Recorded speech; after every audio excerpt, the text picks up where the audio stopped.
자, 오늘 사주 분석 특강에서 살펴볼 사주 명식은 갑인년, 기사월, 개해일에 태어난 사주 명식이 되겠고요. 같이 살펴볼 사주 명식은 2020년 5월 20일 수요일에 나타나는 명식이 되겠죠. 경사년, 신사월, 개해일에 태어난 사주 명식이 되겠습니다. 좀 사주가 좀 비슷합니다. 일간은 개수에 해당이 되는 것이고요. 그 다음에 월령 자체는 4월에 태어난 명식, 즉 개수가 4월에 태어난 명식인데 일지 자체가 똑같아요. 일지 자체가 이 사주도 개해일주, 이 사주도 개해일주가 됩니다. 그래서 공통점 뭐예요? 월령인 사화하고 일지인 해수하고 어떻게 뭐가 된다? 사해 상충이 된다. 그러면 아까도 이거 제가 요 명식 설명을 드릴 때 이 사주는 사해 상충되는 것이 매우 좋지 않다라고 했어요. 그러면 이 명식도 사해 상충되는 것이 매우 좋지 않을까? 이렇게 똑같이 볼 수도 있겠지만은 사주라고 하는 것이 글자 하나에 따라서 좋아질 수도 있고 나빠질 수도 있다라고 하는 것이 사주인 것이고요. 이 사주가 개수가 4월에 태어나서 일지 자체에 해수가 있다라고 해서 똑같은 사주가 아니라 이 사주는 연주가 경자년, 이 사주는 연주가 갑인년, 그 다음에 여기는 신금이 있고요. 여기는 기토가 있기 때문에 아무리 개수가 4월에 태어나서 개일주라 하더라도 사주는 크게 다르다라고 볼 수가 있습니다. 한번 살펴보도록 한다라고 하면 일단 일간 개수라고 하는 건 똑같아요. 개수라고 하는 것은 뭐예요?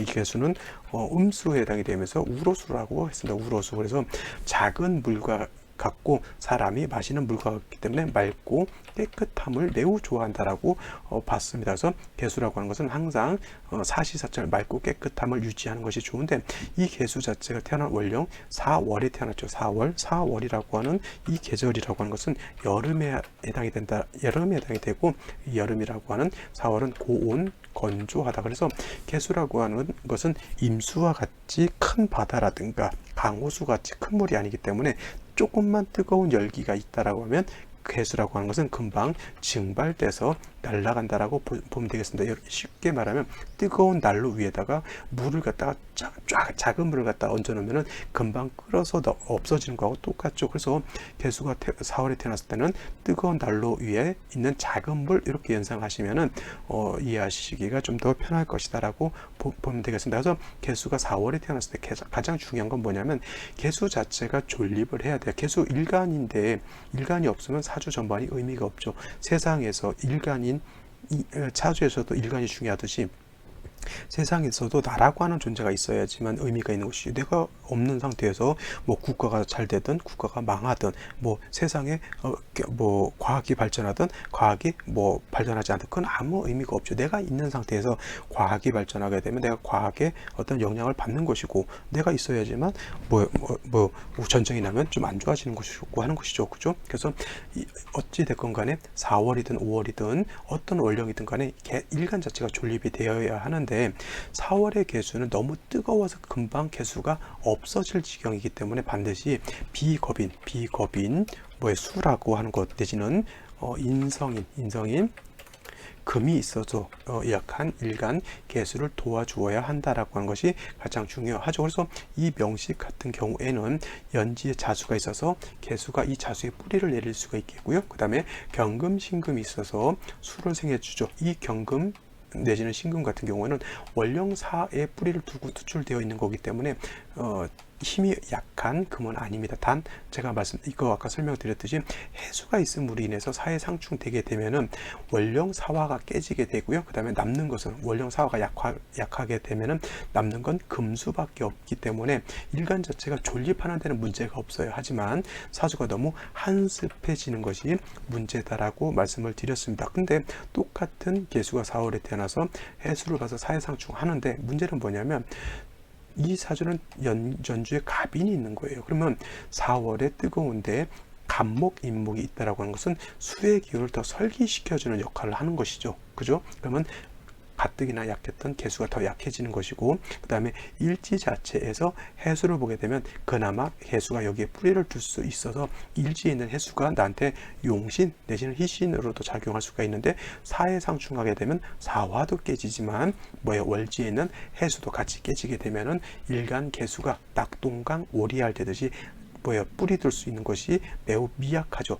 그러니까 두 사주가 약간 반대인 것이, 이것은 사회상충 하더라도 개수가 살아가는 데는 지장이 없어요. 신금도 있고 경금도 있고 자수도 있고, 깨졌다 하더라도 수는 조금 남아 있을 거 아니에요. 그래서 개수는 존립하는데 전혀 문제가 되지 않지만은, 이쪽 같은 이 명식 같은 경우에는 이 해수 하나 빼고는 나를 도와줄 수 있는 글자가 아무것도 없죠. 그죠? 근데 이것이 그나마 이 딱 나를 도와줄 수 있는 것이 딱 하나였는데, 그것마저도 사회상충돼서 깨졌다라고 하는 겁니다. 그래서 이 사주 같은 경우에는 생시에서 같은 수를 보거나 같은 금을 나를 도와줄 수 있는 금을 보는 것이 굉장히 좋을 겁니다. 그래서 이런 경우에는 임자시 같은 경우도 나쁘지 않을 거예요. 근데 이 사주 같은 경우에는 같은 비슷한 사주일 것 같지만 임자시가 되게 되면은 이 사주는 오히려 너무 황습해지는 그런 사주 국세가 되는 거고, 오히려 화가 좀 더 약한 사주가 된다라고 하면, 이 명식 같은 경우에는 임자시가 되게 되면은 이 여기 있는 글자는 나의 기운을 빼가거나 나를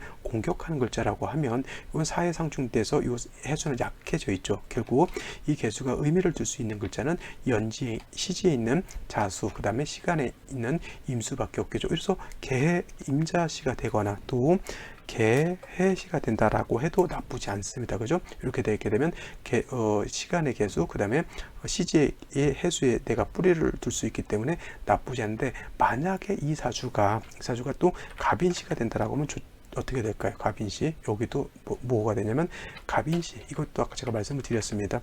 똑같이 갑인시가 되는데 이 사주는 나쁘지 않다라고 말씀드렸죠. 왜냐하면 인목을 보게 되면 인해한목하죠. 인해한목해서 사회상충이 풀어지게 되고, 오히려 이 목을 쓸 수가 있겠고, 금수도 살아나서 사주가 오히려 좋아지는 사주가 돼요. 생시가 갑인시가 되면. 근데 이 사주는 똑같이 인해한목해서 사회상충은 모면한다 하더라도 화가 살아나게 되겠고요.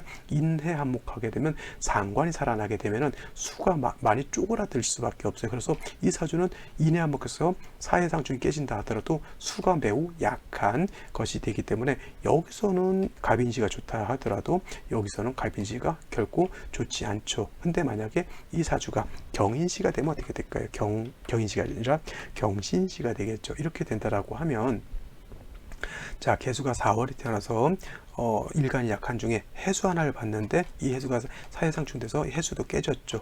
그리고 목이라고 하는 것은 개수 입장에서 놓고 봤을 때 상관이에요. 자, 일간이 힘이 있었을 때는 상관을 보게 되면 내가 발산하는 것이고, 내가 내가 표현하는 것이에요. 그래서 상관이라고 하는 것이 중화만 잘 되게 되면 굉장히 머리가 좋고 총명달사하고 언변이 좋은 사람들이 많아요. 근데 이 사주가 경신시가 아니라 아까 말했던 병진시, 정사시, 무오시, 기미시, 이런 생시를 만나게 되면 여기서부터 여기까지가 다 좋지 않은 그런 생시로 볼 수가 있겠죠. 그래서 이런 생시를 만나게 되면 상관이 나의 기운을 빼갖고 내가 약하기 때문에 도움이 되지 않지만은, 이 생시가 경신시 내지는 신유시도 나쁘지 않죠. 왜냐하면 약한 개수를 인성인 경금, 신금 내지는 인성인 신금, 유금이 나를 도와주기 때문에, 이런 경우에는 해수가 약해져 있다 하더라도 금으로서 나를 생수해 주기 때문에 수원, 물의 근원인 수원을 충분히 마련했다라고 보는 겁니다. 그래서 이런 경우에는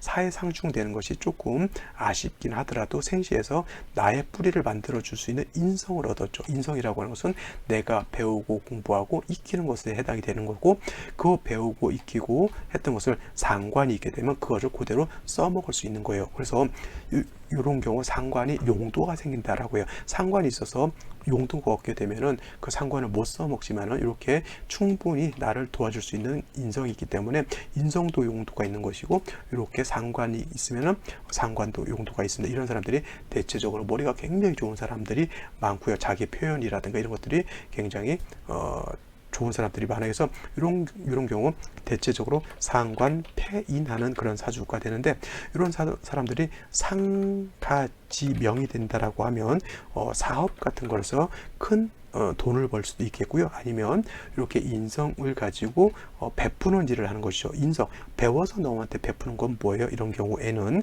뭐예요? 교수라든가 아니면 선생님 같은 것을 해도 좋겠고요. 그 다음에 상관의 용도가 이렇게 되면은 머리가 좋겠죠. 기획 같은 거라든가, 기획은 뭐예요? 뭔가 사람들이 갖지 못했던 것을 새롭게 만들고 새롭게 연출하는 것들을 표현하는 것이고, 또 상관인 사람들이 글을 잘 쓰는 사람도 많고요. 그 다음에 무용이라든가 어떤 창작 같은 것을 잘 하는 사람들도 굉장히 많습니다. 그래서 이런 사람들이 대체적으로 뭐예요? 어떤 기업체를 들어간다거나 하게 되면은 그 기업체에서 꽃과 같은 존재. 왜냐하면 골이 타부는 것보다는 이런 사람들은 뭔가 새로운 것을 계속 추구하는 그런 존재이기 때문에, 이렇게 되면 사주가 굉장히 중화가 사회상충됐다 하더라도 중화가 어느 정도는 됐다라고 볼 수가 있겠죠. 물론 이게 사회상충이 안 되고 시가 예를 들어서 일이 개일주가 아니라 다른 일주였다라면 상충됨을 면할 수가 있다라고 하면 더 좋은 사주가 될 수 있겠고, 이런 사람들은 뭐예요? 교수가 되었더라도 일반 편교수라기보다는 우리가 대석학이라는 표현을 쓰죠. 대석학이라고 하는 뭐예요? 전 세계가 우러러보는 그러한 지식인 을 말하는 것이죠. 그래서 그렇게 될 수 있는데, 이 사주가 좀 그나마 아쉬운 것은 사회상충되는 것이고, 그나마 다행인 것은 생시에서 그래도 인성을 봤다라고 하는 겁니다. 그래서 이 사주가 뭐냐면 무용을 전공했던 분이고요. 무용을 전공했던 것이고, 이런 것을 가르치고 하는 그러한 사람인 것입니다. 그래서 요거는 인성으로서 개수를 충분히 생조해 줄 수 있었고, 그 다음에 상관을 내가 썼기 때문에 이렇게 어떤 창작이라든가 이런 거를 했던 그런 사람인 것이고요. 인성이 있기 때문에 공부하고 배우고 하는 것도 굉장히 좋아하는 그런 사주로 보입니다. 사주가 되는 것이고요. 또 시에 이렇게 인성이 있게 되면 만학지도라고 해서 늦게까지 배우고 익히고 또 남을 가르치는 것, 이런 것들 굉장히 좋아하는 그런 사주가 되겠습니다. 그래서 제가 제목은 상관이 용도가 있으면 창의성이 좋다 이렇게 잡았지만은, 요거는 어떻게 보면은 사회상충되는 것이 굉장히 안 좋은 사주가 될 수가 있지만, 생시에서 그나마 요거를 중화시켜 줄 수 있는 그런 생시를 잘 얻었기 때문에 그래도 괜찮은 어떤 삶을 살 어떤 그런 사주로 볼 수가 있겠고, 요 같은 명식에서는 호불호가 갈려. 생시가 어떤 애에 따라서 좋은 사주도 될 수가 있겠고, 생시가 어떤 애에 따라서 나쁜 사주도 될 수가 있는데, 이 사주 같은 경우는 갑인시 같은 것이 좋았고요. 임자시라든가 계시 같은 경우는 좀 좋지 않은 그러한 사주다라고 볼 수가 있는 겁니다. 자, 비슷하지만 이렇게 좀 차이가 큰 사주 명식이 있을 수 있다라고 하는 것도 염두에 두시기 바라고요. 충이 됐다 하더라도 이렇게 구제도 될 수 있다라고 하는 거 꼭 한 번 더 세밀하게 살펴봐 주시면 좋겠습니다. 자, 오늘 여기까지 설명을 드리고요. 저는 내일 또 찾아뵙도록 하겠습니다. 감사합니다.